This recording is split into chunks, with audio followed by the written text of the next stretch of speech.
गगन GS study point पर आप सभी का स्वागत है। हम लोग पढ़ रहे हैं इंडियन पॉलिटी, जिसकी पिछली क्लास में हम लोगों ने पढ़ा था जम्मू कश्मीर राज्य के बारे में, और आज की क्लास में पढ़ेंगे उसके आगे। तो चलिए शुरू करते हैं दोस्तों आज की क्लास।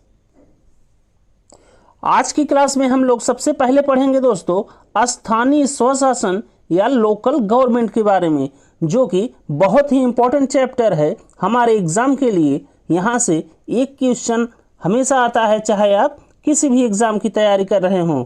तो चलिए देखते हैं सबसे पहले स्थानीय स्वशासन क्या होता है। तो स्थानीय लोगों द्वारा स्थानीय प्रशासन को चलाना ही स्थानीय स्वशासन या लोकल गवर्नमेंट कहलाता है। स्थानीय स्वशासन या लोकल गवर्नमेंट की संकल्पना सबसे पहली बार 1882 में लॉर्ड रिपन द्वारा पारित किया गया।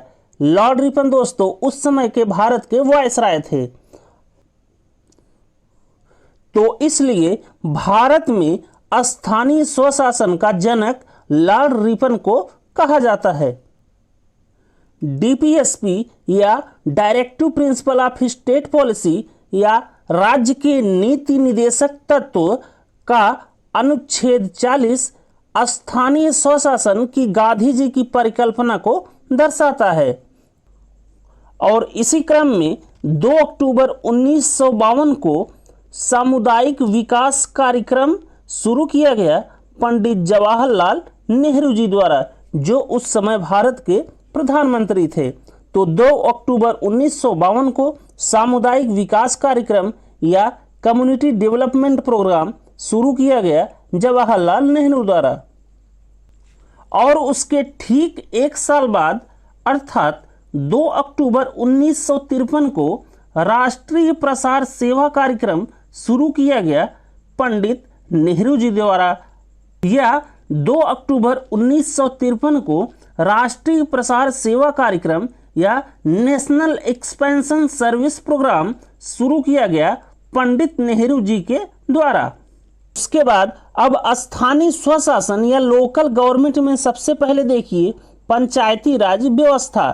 तो पंचायती राज व्यवस्था भारत के संविधान में जोड़ा गया 73वां संविधान संशोधन 1992 के द्वारा या 73 कॉन्स्टिट्यूशनल अमेंडमेंट एक्ट 1992 के द्वारा, और इसे लागू किया गया दोस्तों 24 अप्रैल 1993 को उस समय के भारत के प्रधानमंत्री श्री पीवी नरसिम्हा राव द्वारा। तो ये चीज ध्यान रखिएगा कि पंचायती राज व्यवस्था भारतीय संविधान में जोड़ा गया 73वां संविधान संशोधन 1992 के द्वारा, और इसे लागू किया गया 24 अप्रैल 1993 को उस समय के प्रधानमंत्री श्री पीवी नरसिम्हा राव के द्वारा। पंचायती राज व्यवस्था को दोस्तों भारतीय संविधान में दिया है अनुसूची 11 में भाग 9 में और अनुच्छेद 243 से लेकर 243 ओ तक। और 73वां संविधान संशोधन आने से पहले ही दोस्तों पंचायती राज अधिनियम पहली बार पास किया गया राजस्थान राज्य के द्वारा 2 सितंबर 1959 को। और जब राजस्थान राज्य द्वारा पंचायती राज अधिनियम पास कर दिया गया तो 2 अक्टूबर 1959 को गांधी जी की जयंती के अवसर पर पंचायती राज का उद्घाटन या इनॉग्रेशन किया गया जवाहरलाल नेहरू जी के द्वारा राजस्थान के नागौर जिले में। ये चीज़ आप लोग ध्यान रखिएगा। और राजस्थान के बाद 11 अक्टूबर 1959 को आंध्र प्रदेश में जवाहरलाल नेहरू जी द्वारा पंचायती राज व्यवस्था का इनॉग्रेशन या उद्घाटन किया गया। उसके बाद पंचायती राज से संबंधित कुछ समितियां या कमेटी बनी थी, उसको आप लोग देख लीजिए। तो पंचायती राज व्यवस्था में जो पहली समिति या कमेटी बनी थी उसका नाम था दोस्तों बलवंत राय मेहता समिति, जिसका गठन हुआ था 1957 में। और बलवंत राय मेहता समिति ने अपनी रिपोर्ट दी दोस्तों 1958 में, और रिपोर्ट में यह दिया दोस्तों कि भारत के प्रत्येक राज्य में त्रिस्तरीय पंचायती राज की स्थापना होनी चाहिए। इसके अनुसार हर राज्य में सबसे ऊपर जिला पंचायत होगा, उसके बाद दूसरे स्थान पर ब्लॉक पंचायत होगा और फिर सबसे निचले स्तर पर ग्राम पंचायत होगा। उसके बाद फिर अगली समिति बनी दोस्तों अशोक मेहता समिति, जिसका गठन हुआ 1977 में और अशोक मेहता समिति बनी 73वां संविधान संशोधन के बाद।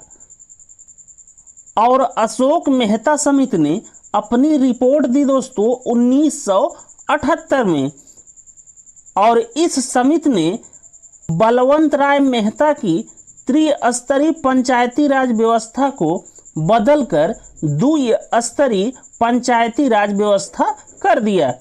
तो अशोक राय मेहता की 2 स्तरीय पंचायती राज व्यवस्था के अनुसार प्रत्येक राज्य में सबसे ऊपर होगा जिला परिषद, उसके बाद दूसरे स्थान पर होगा मंडल पंचायत और मंडल पंचायत में दोस्तों ग्राम सभाओं का एक समूह होगा और प्रत्येक ग्राम सभा में कुल आबादी 15,000 से लेकर 20,000 तक होगी।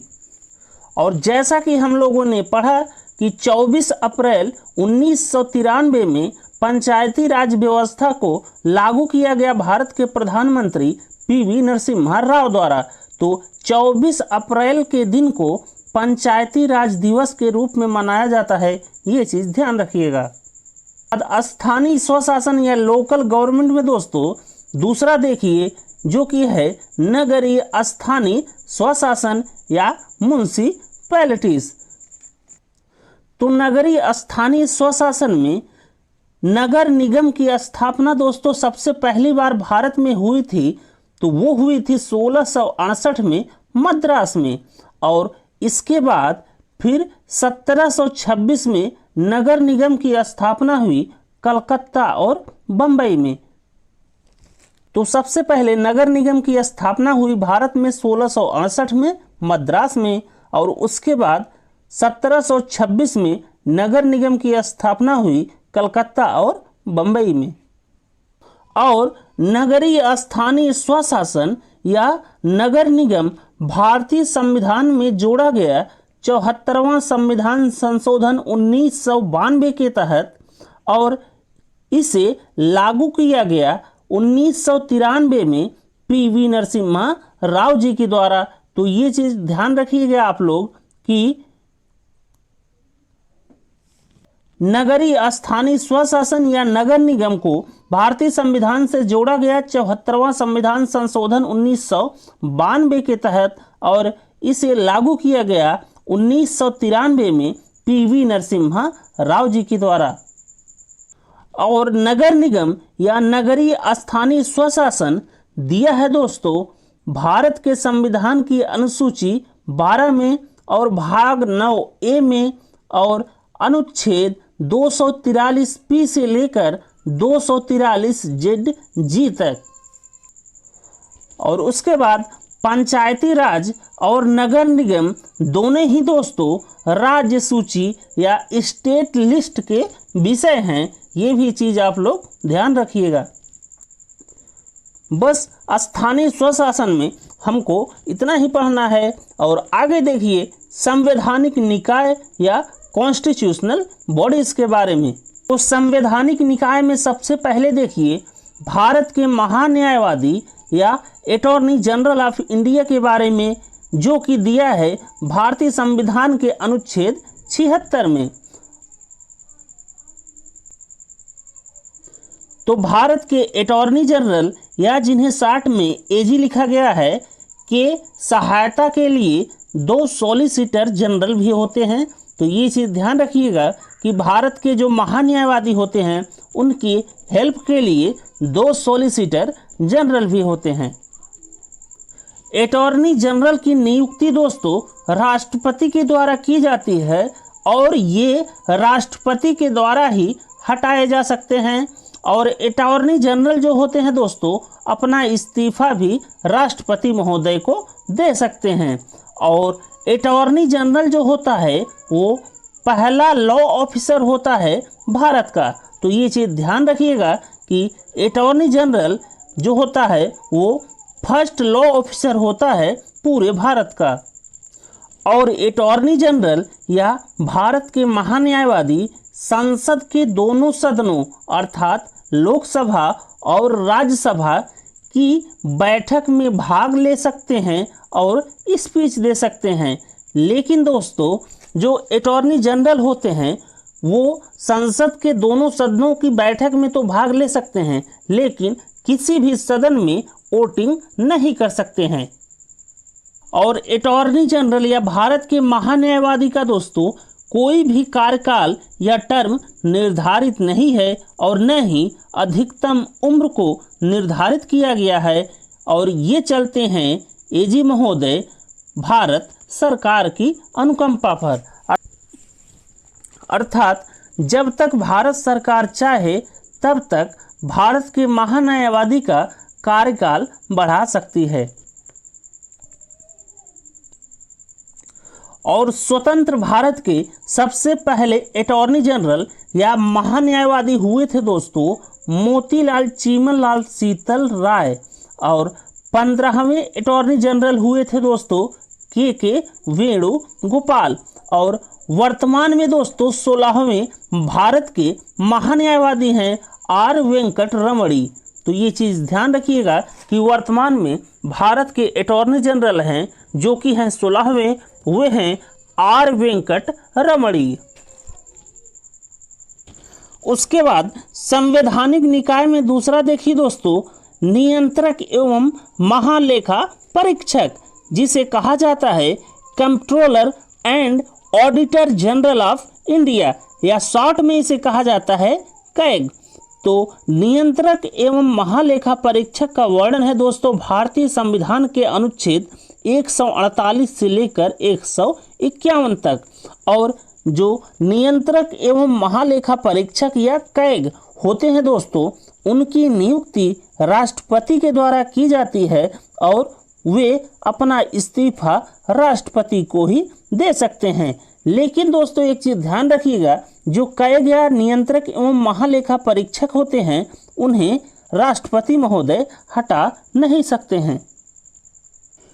कैग हटाए जाते हैं दोस्तों संसद के विशेष बहुमत के द्वारा, या CAG removed by special majority of the parliament.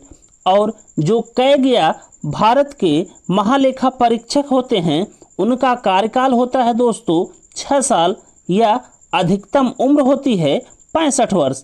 इन दोनों में से जो भी पूरा हो गया तब जाकर जो भारत के महालेखा परीक्षक होते हैं वो रिटायर्ड हो जाएंगे, चाहे उनका कार्यकाल 6 साल का हो जाए या चाहे उनकी उम्र 65 वर्ष हो जाए। कैग रिपोर्ट करता है दोस्तों केंद्र में प्रेसिडेंट या राष्ट्रपति महोदय को, और कैग रिपोर्ट करता है दोस्तों राज्य में गवर्नर या राज्यपाल महोदय को। तो ये चीज़ ध्यान रखिएगा आप लोग। भारत के पहले कैग या नियंत्रक एवं महालेखा परीक्षक हुए थे दोस्तों वीनर हरिराव, और वर्तमान में भारत के कैग या नियंत्रक एवं महालेखा परीक्षक हैं गिरीश चंद्र मुर्मू। और संवैधानिक निकाय में अब दूसरा निकाय देखिए दोस्तों वित्त आयोग, या जिसे कहा जाता है फाइनेंस कमीशन, जो कि दिया है भारतीय संविधान के अनुच्छेद 280 में। और वित्त आयोग या फाइनेंस कमीशन में दोस्तों कुल 5 सदस्य होते हैं, जिनमें एक सभापति या चेयरमैन या अध्यक्ष होता है और 4 अन्य सदस्य होते हैं। तो इसमें देखिए जो फाइनेंस कमीशन या एफसी जिसे शॉर्ट में लिखा गया है कि सभापति या चेयरमैन को राष्ट्रपति द्वारा नियुक्त किया जा सकता है और राष्ट्रपति महोदय के द्वारा ही इन्हें हटाया जा सकता है। और वित्त आयोग के जो सभापति या अध्यक्ष हैं वे अपना इस्तीफा दोस्तों राष्ट्रपति को दे सकते हैं। भारत में पहली बार वित्त आयोग या फाइनेंस कमीशन का गठन हुआ था दोस्तों वित्त अधिनियम 1951 के तहत। और जो फाइनेंस कमीशन या वित्त आयोग होता है वो रिपोर्ट करता है राष्ट्रपति महोदय या प्रेसिडेंट जी को। भारत के पहले वित्त आयोग के अध्यक्ष या सभापति हुए थे दोस्तों केसी नियोगी। तो ये चीज ध्यान रखिएगा कि भारत के पहले फाइनेंस कमीशन के जो चेयरमैन हुए थे वो हुए थे केसी नियोगी। और वर्तमान में है दोस्तों भारत के सभापति फाइनेंस कमीशन या वित्त आयोग के वो हैं 15वें और उनका नाम है एनके सिंह।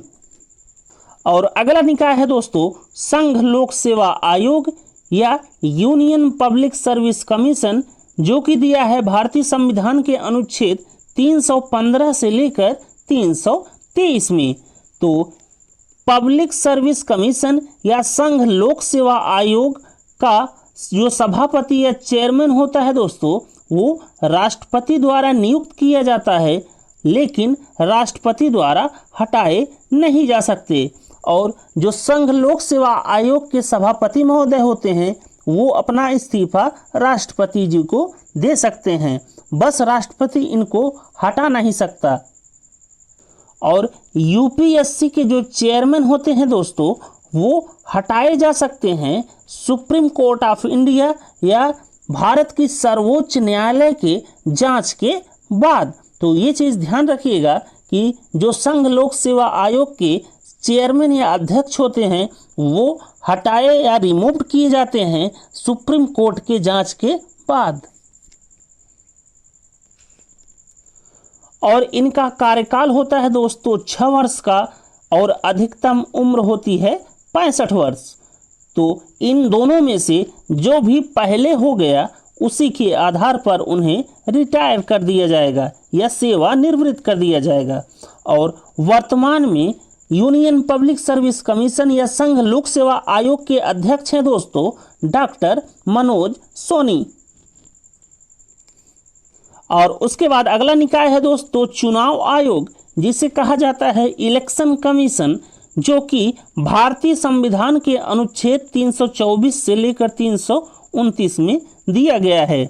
और जो मुख्य चुनाव आयुक्त होता है दोस्तों वो राष्ट्रपति के द्वारा नियुक्त किए जाते हैं, लेकिन हटाए नहीं जा सकते। और जो मुख्य चुनाव आयुक्त होते हैं या चीफ इलेक्शन कमिश्नर होते हैं वो अपना इस्तीफा राष्ट्रपति महोदय को दे सकते हैं, बस राष्ट्रपति द्वारा मुख्य चुनाव आयुक्त जी को हटाया नहीं जा सकता है। ये हटाए जाते हैं दोस्तों संसद के विशेष बहुमत द्वारा या removed by special majority of parliament. इनका भी कार्यकाल होता है 6 वर्ष का और अधिकतम उम्र होती है 65 वर्ष। इन दोनों में से जो भी पहले हो गया उसी के आधार पर रिटायर कर दिए जाएंगे। इलेक्शन कमीशन या चुनाव आयोग चुनाव कराता है दोस्तों राष्ट्रपति महोदय का, उपराष्ट्रपति का और भारत के एमपीज या सांसदों का और एमएलएज या राज्य के विधायकों का। इतना चुनाव कराता है इलेक्शन कमीशन। भारत के पहले चीफ इलेक्शन कमिश्नर या मुख्य चुनाव आयुक्त बने थे दोस्तों सुकुमार सेन। और वर्तमान में 25वें चीफ इलेक्शन कमिश्नर या मुख्य चुनाव आयुक्त हैं राजीव कुमार। तो ये चीज़ आप लोग ध्यान रखिएगा और एक नोट बना लीजिएगा कि भारत की पहली महिला जो मुख्य चुनाव आयुक्त बनी वो हैं वीएस रमा देवी, जो कि 1990 में मुख्य चुनाव आयुक्त या चीफ इलेक्शन कमिश्नर बनी थी 1990 में। और एक चीज़ ध्यान रखिएगा कि कैग और यूपीएससी और इलेक्शन कमीशन में जो अधिकतम उम्र है और कार्यकाल है वो तीनों में बराबर है। उसके बाद देखिए अगला निकाय जो कि है इंटर स्टेट काउंसिल या अंतर्राज्यीय परिषद, जो कि दिया है भारतीय संविधान के अनुच्छेद 263 में। और भारत में पहली बार इंटर स्टेट काउंसिल का गठन हुआ था दोस्तों 1990 में, और उसके चेयरमैन या अध्यक्ष थे वीपी सिंह। और वर्तमान में दोस्तों इंटर स्टेट काउंसिल के अध्यक्ष हैं भारत के पीएम या प्राइम मिनिस्टर महोदय, जो कि हैं नरेंद्र मोदी जी। तो इसमें दोस्तों इंटर स्टेट काउंसिल का अध्यक्ष वो होता है जो वर्तमान का प्रधानमंत्री हो, तो ये चीज़ ध्यान रखिएगा। और इंटर स्टेट काउंसिल के जो अन्य सदस्य होते हैं उनमें जो सीएम या मुख्यमंत्री होता है राज्य का वो होता है, या जो मुख्यमंत्री होता है केंद्र शासित प्रदेशों का, और एडमिनिस्ट्रेटर होते हैं, और राज्यपाल तब होगा जब उस राज्य में राष्ट्रपति शासन या प्रेसिडेंट रूल लगा हुआ हो। और उसके बाद देखिए अन्य संवैधानिक निकाय, जिसमें सबसे जो महत्वपूर्ण है वो है योजना आयोग या प्लानिंग कमीशन।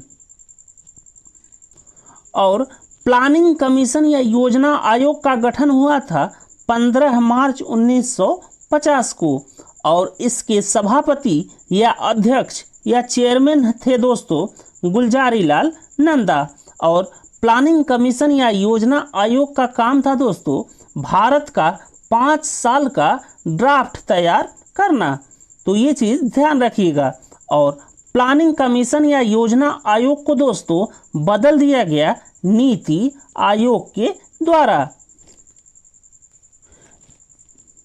और नीति आयोग का गठन हुआ था 1 जनवरी 2015 को, और नीति आयोग के अध्यक्ष हैं दोस्तों भारत के प्रधानमंत्री श्री नरेंद्र मोदी जी, और इसके उपाध्यक्ष हैं श्री सुमन बेरी, और इसके कार्यकारी अधिकारी हैं दोस्तों परमेश्वरन अय्यर। तो ये चीज़ ध्यान रखिएगा कि नीति आयोग का गठन हुआ 1 जनवरी 2015 को, जिसके चेयरमैन हैं नरेंद्र मोदी जी, और वाइस चेयरमैन हैं सुमन बेरी, और चीफ एग्जीक्यूटिव ऑफिसर हैं दोस्तों परमेश्वरन अय्यर। और जो नीति आयोग होता है दोस्तों उसका फुल फॉर्म है national institute for transforming India. तो ये चीज़ ध्यान रखिएगा।